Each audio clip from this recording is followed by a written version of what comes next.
पवित्र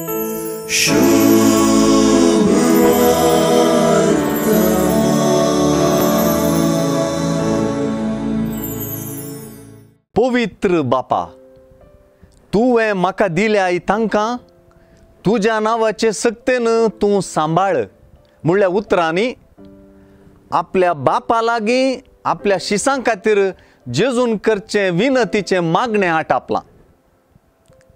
जायते रितीन पळयल्यार जुआंवच्या 17व्या अध्यायांत जेजूचे मागणें जेजूचो बाप जेजू आनी ताच्या शिसां मदलो विशेष संबंध परगट करता.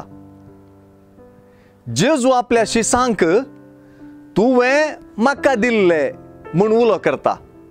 अशें आमी बापान जेजूक दिल्ले म्हणच्यात आमची अस्मितायच परगट जाता. जेजूचे शिसां खातीर मागणें विविध उतरांनी हो संबंध दांबून सांगता मात्र न्ही, ह्याच संबंधांत आमी गुंडायेन रोंबूंक प्रेरण दिता.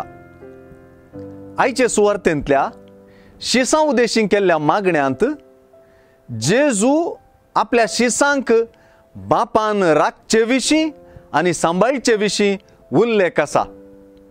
सुवार्थेंत आज दोन पावटी बापाच्या नांवाचे सक्ते मुखांतर जावच्या शिसांच्या रक्षणाक चड गुमान दिल्लें दिसून येता. कोणेंच नास जायना जावच्याक आनी जेजू मुखांतर सकडांनी सासणीक जिवीत जोडच्याक म्हणली उतरां हांगासर पुनरुच्चार जातात.